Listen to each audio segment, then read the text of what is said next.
자, 우리가 어떤 일을 할 때 그 일을 할 수 있는 자격을 갖추는 것이 중요합니다. 요즘 선생님이 되려면은 사범대나 뭐 교대 나왔다고 선생님 자동적으로 되는 건 아니잖아요.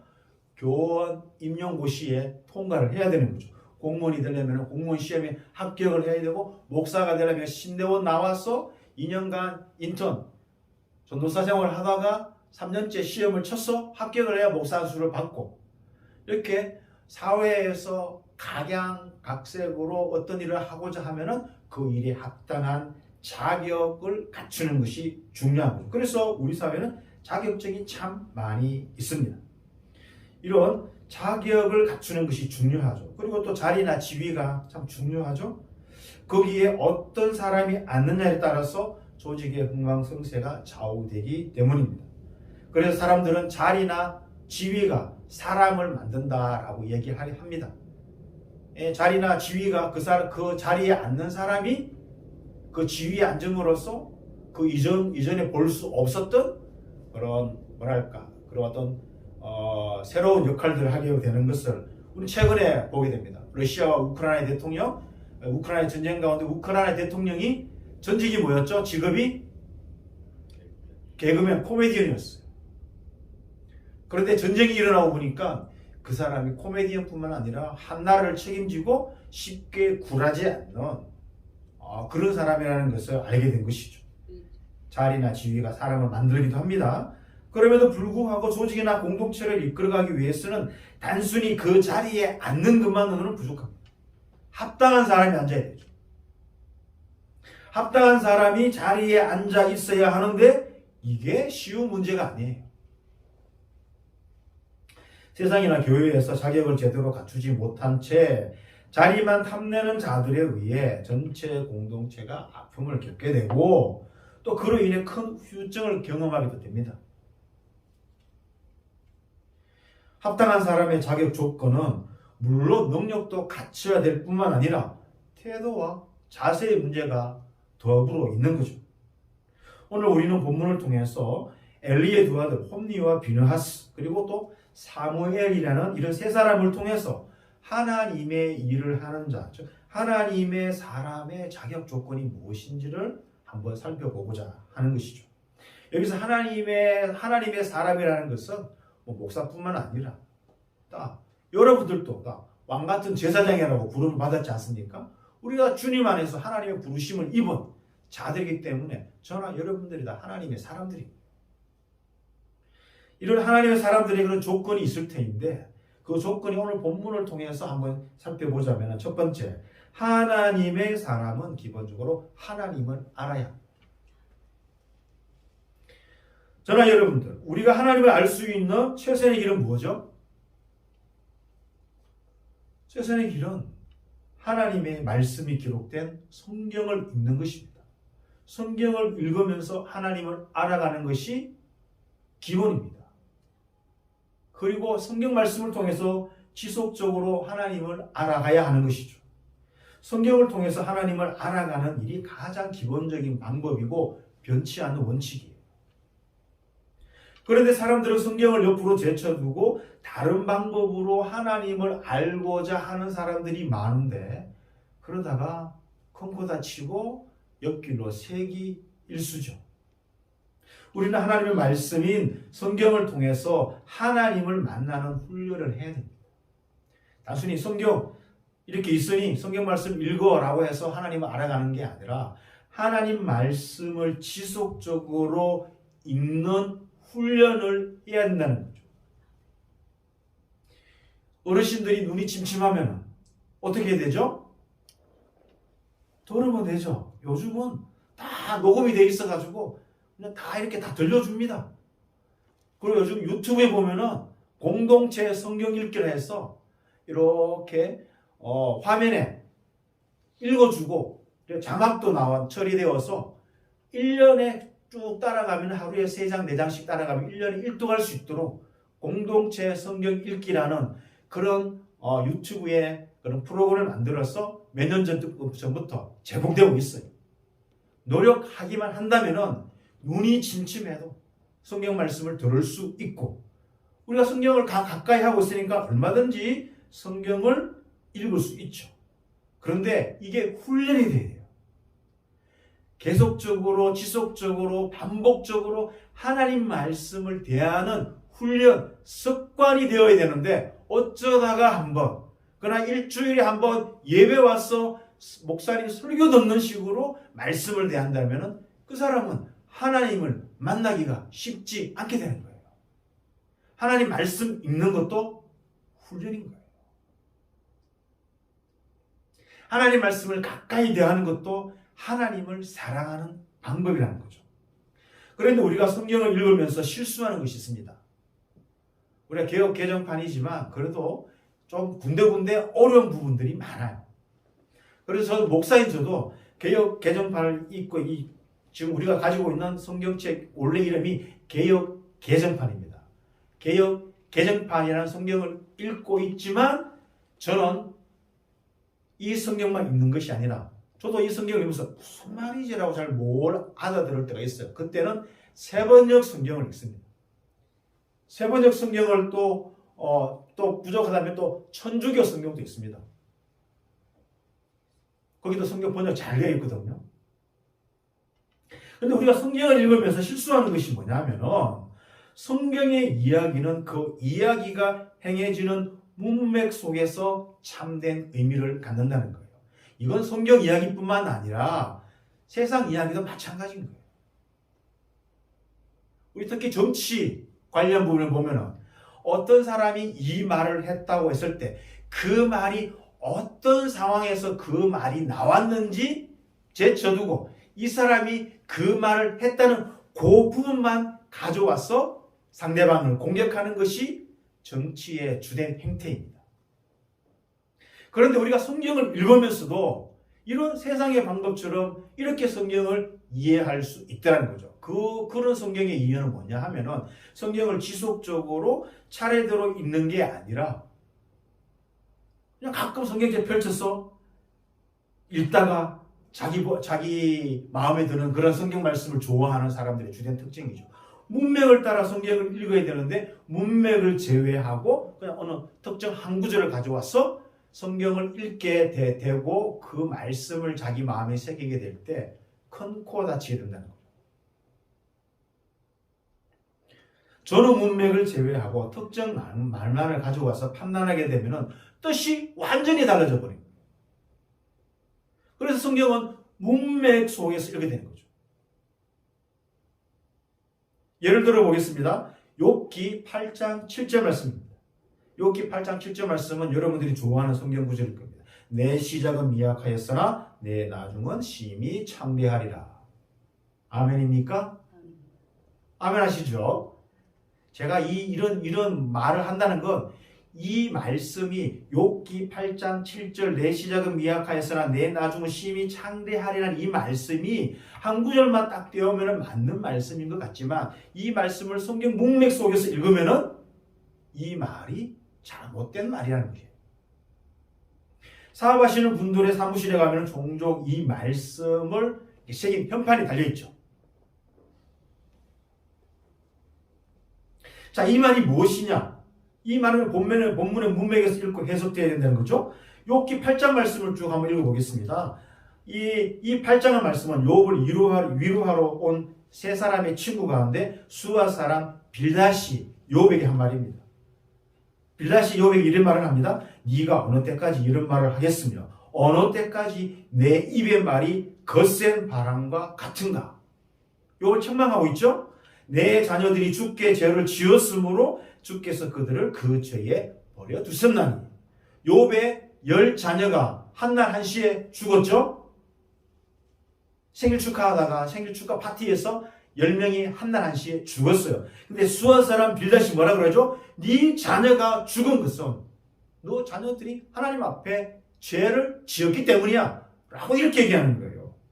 네가 만일 하나님을 찾으면 전능하신 이에게 간구하고 청결하고 정직하면 반드시 너를 돌보시고 내 의로운 처소를 평안하게 하실 것이라. 그리고 이제 말합니다. 내 시작은 미약하였으나 내 나중은 심히 창대하리라. 이런 말을 합니다. 여러분 욥기를 다 읽으면은 나중에 이 욥의 세 친구와 욥이 있는데 욥이 어떻게 하죠? 하나님이 뭐라 그러죠? 욥의 세 친구를 책망하시죠. 하나님을 제대로 모르면서 하나님을 아는 체 한다고. 그래서 욥이 그 세 친구를 위해서 제사를 드림으로써 그 세 명의 친구들의 죄가 사함을 받은 거예요. 세 명의 친구들은 각자 나름대로 하나님을 알고 있었어요. 전제를 가지고 있었어요. 그 하나님의 전제를 가지고 욥의 상황을 판단하는 거죠. 그래서 이 세 명의 친구가 다 같이 욥에게 야, 네가 잘못을 하지 않았으면 하나님께서 이런 거를 너에게 내렸었겠니? 네가 하나님 앞에 범죄했으니까 하나님이 너에게 이런 벌을 내린 거야. 회개해. 계속 세 명의 친구들은 뭣도 모르고 욥에게 회개하라고 얘기합니다. 회개하고 자복하고 용서를 구하면은 내 시작은 미약했으나 내 나중은 심히 창대하라고 했는데 그런 말을 하나님이 받아들였어요? 받아들이지 않았어요. 여기서 우리가 욥기에 대해서는 검증하지 않겠지만 기본적으로 욥기는 뭐냐면은 하나님에 대해서 우리가 가지고 있는 전제들이 틀릴 수 있다는 사실을 이야기합니다. 욥조차도 뭐라고 그랬죠? 내가 전에는 하나님을 어떻게 귀로만 들었는데 이제는 눈으로 본다고 했어요. 살아계신 하나님을 다시 직접적으로 만난 다음에 자기가 그 하나님을 눈으로 본다는 거죠. 그러니까 욥조차도 자기가 지금까지 들어왔던 하나님은 귀로 들었던 하나님인 거예요. 욥조차도 그 속에서 하나님을 새롭게 알아가는 그런 과정 속에 있다는 거죠. 여러분 수아 사람 빌닷의 기본적인 전제가 뭐예요? 욥의 재앙과 자녀들의 죽음은 뭐였기 때문에? 하나님께 범죄했기 때문에 라는 거예요. 이런 결과가 일어나는 것은 이런 원인이 있기 때문이야 라는 이런 기본적인 전제가 있었다는 거죠. 빌닷의 기본적인 전제는 욥이 하나님께 범죄했다는 거예요. 여러분의 자식이 죽었는데 문상 와서 대개의 자녀가 하나님께 범죄했기 때문에 돌아간 것이에요 라고 그리고 조문 왔던 사람이 여러분에게 그렇게 얘기한다면 부모된 여러분이 어떻게 하겠습니까? 그 조문계 그냥 싸다기를 그냥 그렇지 않겠습니까? 위로해주고 아픔을 함께 해주는 그 자리에서 아무개 집사님 대개 아드님이 돌아가신 것은 대개 아드님이 하나님을 떠나 범죄했기 때문에 그런 일이 일어난 거예요. 그런 얘기를 누가 하고 있는 거예요? 수아 사람 빌닷이 욥에게 하고 있는 거예요. 그렇게 욥에게 정죄하고 나서 내 시작은 미약하였지만 내 나중은 심히 창대하라고 한 거예요. 이 말 자체가 틀린 거예요. 하나님에 대한 기본 이해가 틀렸기 때문에 이 말 자체도 틀리고 많은 거예요. 그래서 성경 말씀 읽을 때 문맥이 중요하다는 것을 알아야 돼요. 성경을 읽을 때 기본적으로 그 부분만 읽는 게 아니라 앞뒤를 연관지어서 그리고 성경 전체에서 연관지어서 계속 이해하려고 하는 거예요. 그러니까 성경을 지속적으로 읽는 훈련을 하지 않고서는 이런 어떤 습관이 제대로 배이지 않겠죠. 그래서 성경 말씀을 계속적으로 읽는 그런 훈련을 해야 한다는 거예요. 우리가 하나님을 알아가려면 하나님 말씀을 기본적으로 잘 이해해야 됩니다. 하나님 말씀을 아주 인수격으로 내 입에 맞게 내 입맛에 맞게 해석하려고는 안 된다는 거죠. 오늘 보면 12절은 이렇게 시작하고 있습니다. 엘리의 아들들은 행실이 나빠 여호와를 알았다 몰랐다? 알지 못했다. 행실이 나빠서 여호와를 알지 못했다.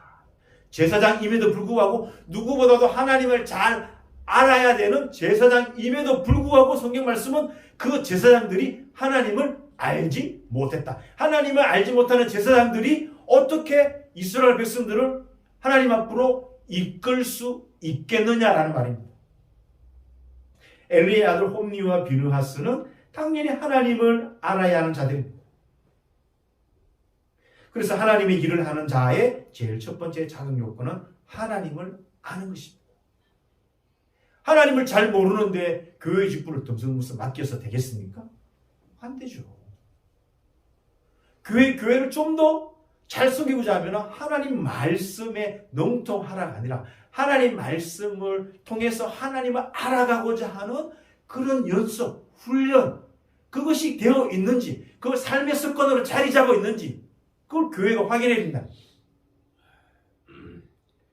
이 엘리의 두 아들 홈리와 비느하스는 레위인 제사장이었어요. 제사장은 하나님을 섬기기 위해서 이스라엘 지파 가운데, 특별히 레위 지파 가운데, 또 레위 지파 가운데 속에서도 아론 계 자녀들 가운데 제사장이 되는 거죠. 자신들이 하는 일이 하나님을 섬기는 일이었기 때문에 당연히 하나님이 어떤 분이시는지를 알아야 되는 거죠. 자기들이 알아야 이스라엘 백성들에게 가르쳐 주죠. 레위인들이 정기적으로 하나님 말씀을 자기들이 살고 있는 지역의 이스라엘 사람들에게 말씀을 가르치잖아요. 그러나 그들은 하나님과 레위인 제사장과 맺은 요구를 제대로 알지 못한 거죠. 홈리와 비느하스는 자신들의 행위로서 그것을 인정하지도 않았어요. 행실이 나빠 여호와를 알지 못하더라. 자기 행위로서 여호와를 알지 못한다라고 나타낸 거예요. 여러분, 입으로만 나는 하나님을 믿는다라고 고백하는 거하고 행위로는 하나님 믿는 것을 나타내지 못한다면 나는 뭐죠?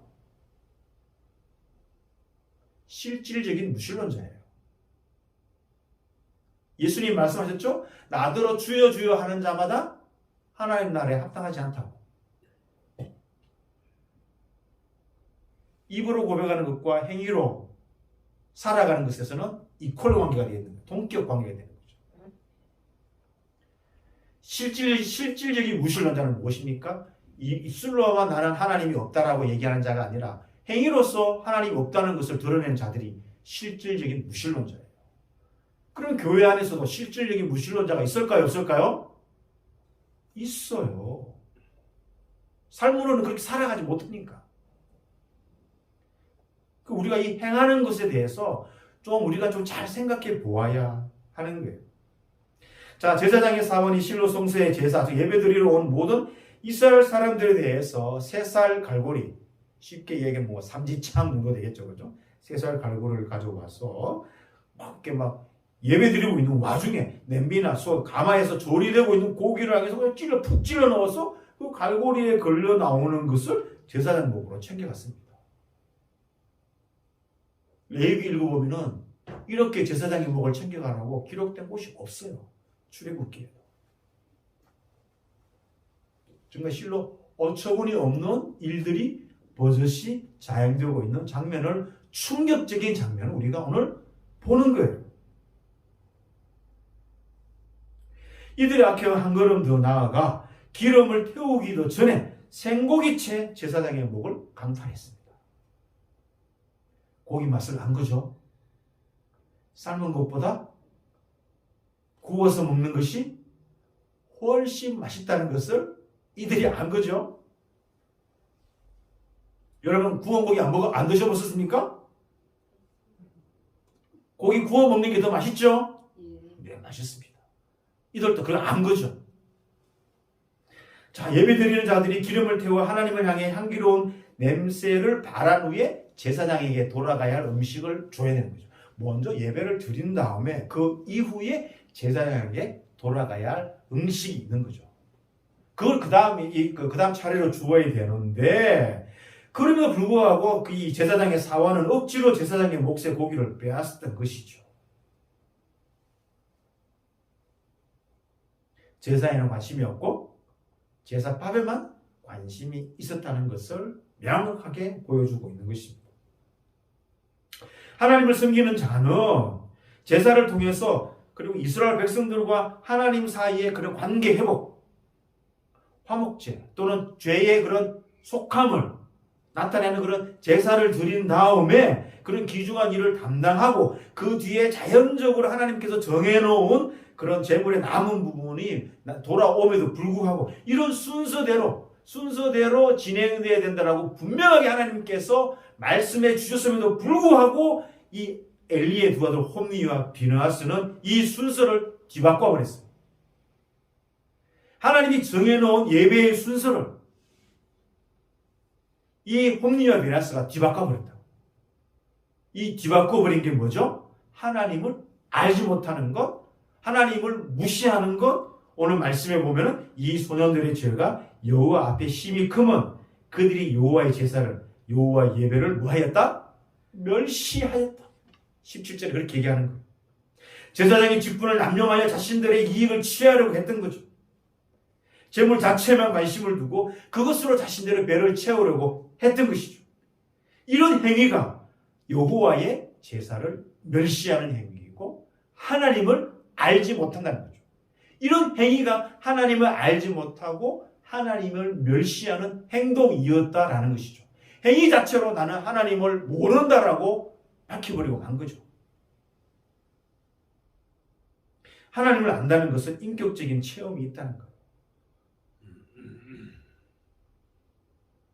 제가 최근에 봤던 영화 가운데 아바타 2를 봤는데요. 어르신들은 또 아바타라는 영화를 예전에는 보셨는지 모르겠지만 아바타 2가 아주 오랜 기간에 나왔거든요. 근데 제가 이번에 아바타 2를 보면서 하나 깨달은 게 뭐냐 하면은 이렇게 표현해요. 이마에서 이렇게 손을 대고 쭉 펴니다. 그리고 저는 당신을 봅니다. 이렇게 얘기하면서 I see you라고 합니다. 그 말이 굉장히 제 가슴에 의미 있게 다가왔습니다.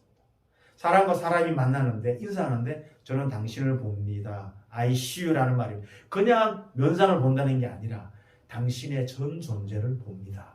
이런 말인 거죠. 굉장히 중요한 말이죠. 성경에도 이런 말이 나와 있는 거죠. 우리가 하나님을 본다 할 때 하나님의 전 존재, 하나님이 우리를 보신다고 할 때 우리의 전 존재를 알고 계신다는 거죠. 이 안다는 것은 인격적인 체험이 있다는 거예요. 하나님을 안다는 것은 하나님과 인격적인 그런 만남이 있다는 거죠. 그분과의 교제를 지속적으로 나누는 관계입니다. 성경 가운데 창세기 가운데 에녹이 나오죠? 하나님과 교제했는데 몇 년간?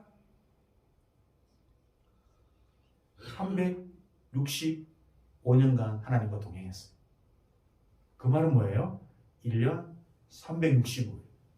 전 평생에 걸쳐서 하나님과 동행했다는 의미이기도 한 거죠. 교제를 지속적으로 해나가는 관계입니다. 누구를 안다고 할 때 얼굴만 안다는 것은 진정으로 아는 것이 아니죠. 서로가 알아가기 위해서는 시간이 필요하고 인내가 필요합니다.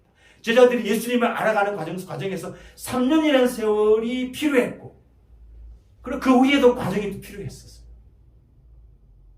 인격적인 관계를 맺는데 시간이 필요하고 인내가 필요합니다. 우리가 하나님을 알아가는 관계도 마찬가지입니다. 말씀을 통해서 하나님을 알아가고 생활 속에서 그 말씀을 순종함으로써 하나님을 알아가게 되는 것이죠. 우리는 우리의 행위가 하나님을 아는지를 테스트하는 시금석이 된다는 사실에 대해서 우리가 이 사실을 기억해야 됩니다.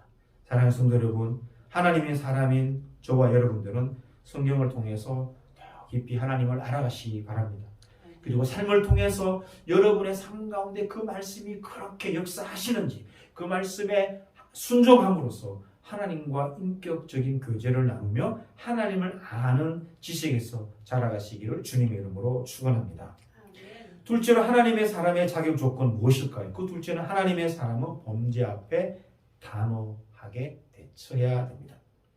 22절, 25절은 엘리의 아들들이 저지른 한층 더 극악해진 악행을 보여주고 있습니다. 엘리의 아들들은 온 이스라엘 재물을 강탈했을 뿐만 아니라 회막문에서 수종드는 여인들과 동침하기도 했습니다. 입에 담기 힘든 그런 일들이 버젓이 일어나고 만 것이죠. 최근에 넷플릭스에서 공개된 다큐멘터리 신이 된 사람들 1, 2, 3화가 JMS 정명석에 관한 이야기였습니다. 그걸 보고 있으니 정말 가슴이 무너지는 듯한 어떻게 이런 일들이 수십 년간 우리 사회에서 자행될 수 있었단 말인가. 버젓이 하나님의 이름으로 그런 성적인 범죄를 저지르고 10년간 감옥에 살아 나왔는데 불구하고 또 나와서 또 그런 죄를 또 저지르고 지금 대전에 지금 갇혀서 지금 법원에서 심판을 받고 있는데 이게 사건이 터져가지고 또 사회적 공론화가 되어가지고 아마 다시는 이 지금 뭡니까 세상 속으로 나오지 못할 그런 중령을 받아서 좀 사회가 단절되었으면 좋겠다는 생각을 가졌습니다. 근데 홈리와 비느하스 제사장이 회막에서 수종되는 여인과 동침을 했다는 것이죠. 문제가 되는 게 그 장소죠. 범죄 현장이 회막문 앞인 거예요. 여러분 회막은 뭐예요? 회막은 하나님과 이스라엘 백성들이 만나는 장소예요. 이 회막은 뭐예요? 모일 회자잖아요. 이스라엘 백성과 하나님이 한 자리에 모여서 교제를 나누는 곳이라고 회막이라고 해요. 회막, 성막, 성소 이런 말들을 써요. 하나님께서 특별한 방법으로 이스라엘과 만나는 장소였습니다. 이는 너희가 대대로 여호와 앞 회막문에서 널 드릴 번제라. 내가 거기서 너와 만나고 너에게 말하리라고 하나님께서 말씀해 주셨다. 회막은 이스라엘 공동체를 거룩하게 만드는 성소였어요. 이스라엘에게 전달된 하나님의 말씀을 받고 경청하고 받아들이는 곳이었습니다. 이 회막을 거룩하게 유지해야 이스라엘 민족 전체가 거룩함을 유지할 수 있었기 때문에 이 회막, 성막은 아주 중요한 곳이었습니다. 회막이 깨끗하고 정결해야 하나님의 임재가 늘 머물러 있는 곳이었어요. 그런데 홈리와 비느하스는 이 회막문 앞에서 엄청난 죄악을 저지른 거예요. 이들의 죄악으로 이스라엘에게 전달되는 하나님의 말씀이 가로막혀버린 거죠. 3장에 넘어가면 뭐죠? 하나님의 말씀과 이상이 희귀했다. 제사장이 벌짱하게 살아있고 영적 지도자가 있음에도 불구하고 하나님의 말씀하심이 사라져버린 거예요. 그거 희귀해져버린 거예요. 왜? 엘리와 그의 자녀들이, 아들들이 이런 짓들을 하고 있으니까. 22절에 엘리가 매우 늙었다고 표현하고 있습니다. 이럴 때 그 아들들이 회막문에 수종된 여인들과 동침하였다는 것을 본인이 듣는 게 아니라, 그리고 다른 레위인들에서 듣는 게 아니라 누구로부터? 이스라엘 백성들이 예배하러 제사 드리러 왔는데 그 백성들로부터 이런 얘기를 듣게 되는 거예요. 얼마나 모욕적인 일이에요. 그리고 자기가 얼마나 무지했으면은 이 상황을 파악하지 못하고 일반 백성들로부터 이런 이야기를, 중체된 일을 듣게 되었느냐, 이 말이에요. 영적인 최고 지도자가 하나님의 일을 섬기는 데 있어서 자신의 아들들이 무슨 일을 벌이고 있는지 제대로 알지 못했다는 것이죠. 백성들이 아우성쳐야 그때 이 사태를 알게 된 것이죠. 이 문제는 엘리가 늙기 전에 아들들에게 가르쳐야만 했던 것이었습니다. 제물에서 시작된 문제가 회막 안에서 수종되는 여인들과 성적인 문제로 발전해버린 거죠. 이게 죄악의 심각성이죠. 죄악은 점점 더 확장되고 더 치밀해지고 더 악해지고 악랄해질 수밖에 없는 거예요. 하나님이 가장 싫어하신 게 뭐예요? 우상숭배잖아요. 여러분, 우상숭배의 특징이 뭔지 아십니까? 우상숭배는 신전 안에서, 신전에 성적인 관계를 맺는 것이 그 숭배자들의 그런 역사의 기록에 보면은 그런 자기들이 섬기는 신전 안에서 그런 이런 성관계를 맺는 것이 뭡니까? 축제의 최고점에 이르는 거예요. 근데 회막문 앞에서 이스라엘 제사장들이 수종되는 여인들과 이런 버리지 말할 짓을 한다는 게 뭐예요? 이들은 하나님을 섬기고 있지만 실질적으로 뭐예요? 우상 숭배와 같은 행위를 하고 있다는 것과 같은 거예요. 그냥 하나님이 노할 수밖에 없는 거죠. 그럼에도 불구하고 엘리는 아들들을 다 이르는 수준에 모르고 맙니다. 다 이르서 안 되죠. 결단을 내려야 되죠. 제사장직을 파하고 자기도 내려오고 책임을 져야 되지 않습니까? 이 심각한 문제에 대해서 내가 잘못했다. 내가 아들들을 잘못 키웠다. 내가 아들들을 바른 길로 인도하시면서 이 사태가 일어났다. 내가 제사장직을 아들과 함께 내려놓겠다. 하나님께서 더 크게 우리를 벌하시기 전에 내가 이 모든 책임을 지고 내 가족은 이 직에서 물러나겠다. 이런 결단을 내려야 되는데 그냥 다 이러고 말아요. 하나님에 대해서 가슴을 찢는 듯한 참에 죄를 뒤집어 쓰고 옷을 찢고 하나님 앞에 무릎 꿇고 참회를 하는 그런 장면이 나와야 되는데 그런 장면이 묘사되고 있지 않아요. 열리는 아들들에게 그러한 이런 여호와의 백성으로 범죄하게 하는 것이야. 사람이 사람에게 범죄하면 하나님이 심판하는데 사람이 하나님께 범죄하면은 누가 그를 위해서 강구하겠냐고 살짝 경고는 했지만 아이들에게 못 말했어요.